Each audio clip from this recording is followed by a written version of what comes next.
I, 27M, William, guess I should lay out how this all went down. It's been a wild few years, and honestly, posting this feels a bit like finally closing a chapter. About 5 years ago, I was at a crossroads. I've been working on a tech side project for ages, an app designed to help indie artists manage their inventory and sales.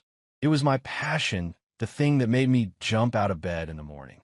I'd poured countless late nights and weekends into it, running on coffee and pure belief. I was finally at a point where I thought, with a bit of seed money and full-time focus, I could actually make it fly. The problem? My then girlfriend, Elizabeth, 26F, and my closest circle of friends, Donald, 27M, Joshua, 28M, and Sandra, 26F, were less than enthused. Elizabeth was planning our future, envisioning a stable 9 to 5 for me, a mortgage the whole 9 yards. My friends, all in fairly conventional jobs, just didn't get the startup hustle. They saw it as a pipe dream, a risky gamble. I called it dinner, hoping to share my excitement, maybe even get them on board for some initial small-scale investment or at least moral support. I had a small inheritance from my grandma, about $30,000 that I planned to use as my initial capital. The dinner was a disaster. Elizabeth, you're seriously thinking of quitting your job for that? William, we have plans. A deposit on a house doesn't just appear. Donald, dude, it's a cool hobby, but a career? Most of these app things crash and burn. You know the stats. Joshua, exactly. You got a good job, steady pay. Why throw that away for a lottery ticket? Sandra, we just want you to be realistic, William. We're worried you're going to end up broke and regretting this. It culminated in Elizabeth, backed by the others, giving me an ultimatum. Elizabeth, it's us or this tap, William. You need to decide what's more important. Your life with me, with your friends, or this fantasy. Donald actually nodded, saying, she's right, man. We can't just stand by and watch you self-destruct. If you go down this road, you're on your own. Even Joshua, usually quieter, chimed in with a soft, they're just being practical, William. Ouch. It wasn't just us or the app in terms of my relationship with Elizabeth, but it felt like us or the app with my entire support system. The air was thick. I remember looking at their faces, all serious and concerned, or so they framed it. Me, that's a hard choice you're giving me. Elizabeth, it shouldn't be, but this wasn't just an app. It was my app, my dream, my shot. The thought of abandoning it felt like cutting off a limb. The thought of losing them all hurt like hell too. I didn't say much else that night. Went home, hard on my boots. A couple of days later, after a lot of soul-searching, I gave Elizabeth my answer. Me, I have to try, Elizabeth. I'll always regret it if I don't. The $30,000 is mine, and I believe in this. Her face went cold. So you've made your choice. Me, I have to choose my dream. I wish you could support that. Elizabeth, support you throwing our future away? No, we're done, William. And we were. She moved out within the week. Donald, Joshua, and Sandra faded out too. Texts went unanswered, calls unreturned. They made their stance clear. If I chose the app, I was choosing to be without them. So I did. I quit my stable but soul-crushing job. Poured that $30,000 into registering the business, getting proper development tools, basic marketing. Lived on ramen and hope. It was terrifying, not gonna lie. The silence from my former life was deafening. But every small win with the app, a new user, positive feedback, fueled me. Let's see how this fantasy plays out, I thought. Update 1 to 18 months later. So, it's been about a year and a half since my original post, or rather, the events that led to it. Life's been a blur of code, coffee, and very little sleep. But Artisan Flow, that's what I named the app, started to get traction. First, it was a slow burn. A few dozen users, then 100. I was constantly tweaking, responding to feedback, adding features. Then, about 6 months ago, a major arts blog did a feature on new tools for independent creators and highlighted Artisan Flow. User signups exploded. Suddenly, I wasn't just a guy with a dream. I was a guy with a rapidly growing user base. I managed to secure a second round of funding from an angel investor who saw the potential. This allowed me to hire a couple of freelance developers and a part-time marketing person. We weren't Google, but we were a real, functioning company. The app was generating actual revenue. I was even paying myself a small but livable salary. My tiny apartment was still my office, but it felt less like a lonely cave and more like a bustling command center. The silence from my old crew had been total. Until about 2 months ago, Donald was the first to crack. He sent me a Facebook message. Donald, hey William, saw an article about Artisan Flow. Congrats, man. Looks like it's really taking off. Who knew? Who knew? Like he hadn't been one of the primary voices telling me it was a dead end. Me, hey Donald. Yeah, things are going well. Hard work paying off. Donald, cool. Listen, my company's looking for some new software solutions for project management. Nothing like your app, but you're in the tech world. Got any recommendations? Or hey, maybe Artisan Flow could even be adapted? LOL, JK. Unless... The casual way he tried to slide in a request for free consultation or even a hint at getting my company to solve his company's problems was something. I politely told him our focus was strictly on tools for artists and pointed him to some generic project management software. He went quiet after that. Then, about a month ago, Sandra reached out. An Instagram DM. Sandra, William, OMG, Artisan Flow is amazing. My cousin is a potter, and she uses it and says it's changed her life. So proud of you. We should totally catch up. This "so proud of you" felt like a twisting knife, considering she'd been part of the You're on Your Own brigade. Me? Thanks, Sandra. Glad your cousin likes it. Pretty swamped with work these days, but appreciate you reaching out. No offer to catch up. The bridge they burned wasn't going to be rebuilt with a casual DM. Elizabeth's mom, Donna, who I'd always gotten along with, though she always subtly championed Elizabeth's conventional plans for me, even sent me an email. Donna, William, dear, I hope you're doing wonderfully. I read about your app in the local business journal. Elizabeth mentioned you were always so clever with computers, even before your big success. I was wondering, my charity is looking to develop a small database for our donors. Nothing complicated. Perhaps you could offer some advice? Or even build something simple for us. Pro bono, of course, for a good cause. It felt less about the charity and more like a way to reestablish a connection, a gentle probe now that I was successful, perhaps with Elizabeth's encouragement. I replied to Donna kindly, explaining I was focused on Artisan Flow, but wished her well with the charity project and linked some free database tools. Joshua hasn't reached out directly, but I heard through the grapevine, a mutual acquaintance who hadn't ditched me, that Joshua had been laid off from his stable job about 3 months ago and was still looking. The irony wasn't lost on me. The hardest part wasn't their requests, but the casual assumption that they could just reappear and expect me to forget the ultimatum and the subsequent abandonment. They hadn't just doubted my dream. They tried to make me choose between it and them. I made my choice. They made theirs. Now, I'm gearing up for a major platform upgrade. Stressful, but exciting. The company is growing. Me? I'm more determined than ever. Update 2 to 3 years after original post. All right, another 1.5 years has passed. Artisan Flow isn't just taking off anymore. It's properly airborne. We secured Series F funding. We have actual offices now. Not some Silicon Valley palace, but a decent space with about 15 employees. We've won a couple of industry awards. I'm doing interviews, speaking at small tech conferences. It's surreal. I'm not mega rich, but I'm comfortable, and the business is valued impressively on paper. The $30,000 inheritance feels like a distant, almost mythical starting point. The requests from the old crew? They've escalated.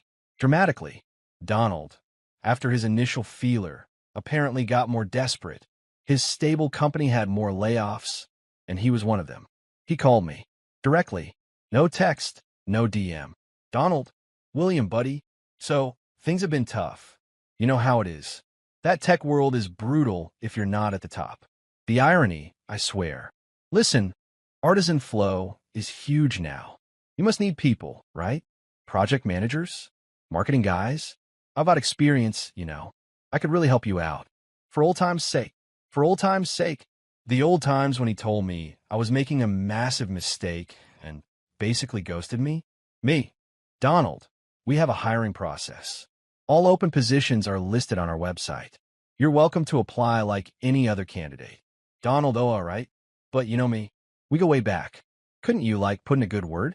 Fast track me. Me. The process is fair for everyone, Donald. Skills and fit for the role are what matter. He grumbled something about loyalty and hung up. He did apply. His resume was underwhelming. He didn't get an interview. Cue a string of bitter texts about me, forgetting where I came from, and being a sellout. I blocked him. Then came Sandra. She apparently tried to use her cousin, the Potter, as an... The cousin had reached out to our support email, CC'd Sandra, asking for a partnership where Sandra would get a finder's fee for promoting Artisan Flow on her, very small, Instagram lifestyle blog. It was so transparently a grift. Our marketing lead politely declined, stating we had our own established affiliate programs with clear terms. Sandra then med me again, furious. Sandra, William, I can't believe you'd shut down my cousin like that. And me, I told her Artisan Flow was great. I've been your biggest cheerleader. This is how you treat friends. Me, Sandra, your cousin proposed a business arrangement that didn't fit our strategy. And honestly, a biggest cheerleader doesn't usually tell someone their dream is a fantasy and then vanish for years. Blocked her too. Her mom then sent me a long, rambling email about how Sandra was sensitive and I was heartless for not helping her build her influencer career. The biggest shocker was Elizabeth. She got engaged to some finance bro, fine, good for her. But then I got a wedding invitation and a little handwritten note tucked inside. Elizabeth, William, I know things ended abruptly, but that was a long time ago. I often think about what could have been. Seeing your success, it's impressive. I'm really proud of the man you've become. Maybe we could get coffee before the wedding? For closure. Proud of the man I've become. The man I was trying to become when she told me to choose. The closure coffee felt like a trap. Like she wanted to see if she could still reel me in, or maybe just get some kind of validation. I sent back the RSVP with regretfully declines checked. No note. A week later, her fiancé, a guy named Timothy, of course, sent me a LinkedIn connection request with a message. Heard you're doing big things with Artisan Flow. My firm is always looking for promising tech investments for our portfolio. Perhaps we could discuss synergy. The sheer audacity. Using their wedding invitation as a backdoor for a business pitch from the guy she left me for because I wasn't a safe bet. I declined the LinkedIn request. No explanation. The smear campaign started subtly. Mutual acquaintances started asking weirdly pointed questions. Heard you're really hard to work for, William. Someone said you stole the initial idea for Artisan Flow. Is it true you got lucky with one investor, and now you act like you're Steve Jobs? It was classic. They couldn't get what they wanted through direct requests, so they were trying to undermine me. My old friends, Elizabeth, and by extension their families and new partners, were clearly bitter. My response? Pure professionalism in public, but behind the scenes, I talked to my small legal team. We sent a very polite, very firm cease and desist letter to Donald after he posted some defamatory stuff on a local tech forum, vaguely alluding to unethical founders he used to know. It wasn't a major legal battle, just a sharp warning. He took the post down. The dirty tricks were annoying, but honestly, they just solidified my resolve. They weren't just people who'd made a mistake in judgment. They were actively trying to sabotage or leech off my success because their own lives hadn't panned out as they'd hoped. The revenge isn't about shouting or grand gestures. It's about thriving. It's about the continued success of Artisan Flow being the ultimate answer to their ultimatum. Every positive review, every new hire, every milestone the company hits is a testament to the choice I made. My team is amazing. My current life is full. I have new friends, genuine friends who support my ambitions and celebrate successes, not try to ride on coattails. The old wounds have mostly healed, replaced by a kind of weary disappointment in people I once cared for. Final update. 5 years after original post. It's been 5 years. 5 years since that awful dinner. Artisan Flow was acquired by a major tech company 6 months ago. The deal was significant. Life-changing, really. I'm still with the company, leading the Artisan Flow division, ensuring the vision stays true. The financial security is obviously incredible, but more than that, it's the validation. The fantasy paid off. So what about Elizabeth, Donald, Joshua, and Sandra, the final bosses of entitlement? Donald, after the cease and desist, he went quiet for a long time. About a month after the acquisition news broke, it was in all the major business news outlets. He emailed me. Subject, a humble request. He apologized. Sort of. More like a sorry if I misjudged things. Then he got to the point. He was still struggling, had a mountain of debt, and asked if I could help him out with a small personal loan of $50,000. Said he'd pay it back once he was on his feet. I didn't reply. 2 weeks later, his mom emailed me, pleading his case, saying he was a good boy who made mistakes and that my success should be shared with those who were there in the beginning. There in the beginning to tell me I'd fail. The selective memory is astounding. Ignore that too. Sandra, she and her mom actually, showed up at my office building unannounced after the acquisition. They didn't have an appointment, so security, politely, wouldn't let them up. Sandra apparently caused a bit of a scene in the lobby, crying about how I was family, we were never family, and how she just wanted to congratulate me and discuss opportunities. Our head of security, a no-nonsense ex-military guy, eventually escorted them out. They left a card with the receptionist. It was a cheesy congrats card with Sandra's number, and let's talk about my influencer career. I can really help Artisan Flow now, scribbled inside. Threw it in the trash. Joshua, the quiet one, he finally surfaced. He sent me a long, handwritten letter. This one, I'll admit, seemed the least offensive on the surface. He wrote about his admiration for what I'd built, his own job struggles, how he regretted his lack of foresight and support. He even attached a resume that showed he'd been taking some online courses to upskill. For a nanosecond, the performance almost worked. Then I remembered his face at that dinner, not just nodding along with Elizabeth and Donald, but actively chiming in with that quiet, "Yeah, William, they're just being practical." The quiet agreement, the subtle undermining, can be just as damaging, sometimes more insidious than the loud denouncement. His letter, for all its supposed humility, still felt like another angle, another attempt to get something now that the fantasy had paid off. He didn't ask for much, just if I knew of any openings for a junior analyst or something similar anywhere. He wasn't getting a job through a back channel based on a well-crafted apology. I had my HR head send him a standard, "Thank you for your interest. We'll keep your resume on file" email. No special treatment. Elizabeth and Timothy. This one was the chef's kiss of consequence. About 2 months ago, I got an email from Timothy. Not from his work address, but a personal Gmail. He was no longer with the big finance firm. Apparently, some of his own risky investments had gone south, and he'd been let go.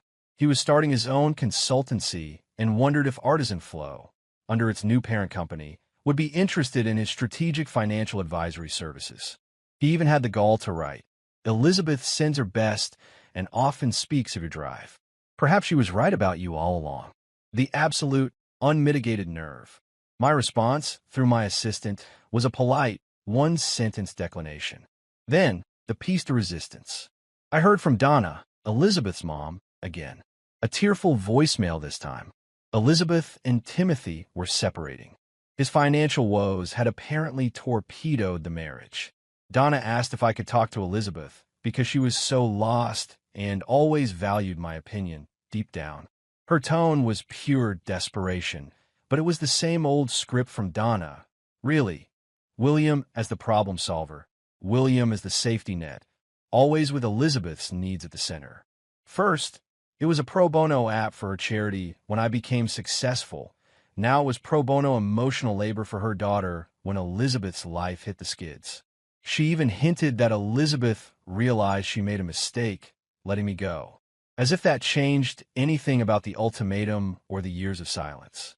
Yeah, no, I didn't call Elizabeth. That ship hadn't just sailed. It had been decommissioned, stripped for parts, and the wreckage was now a distant memory.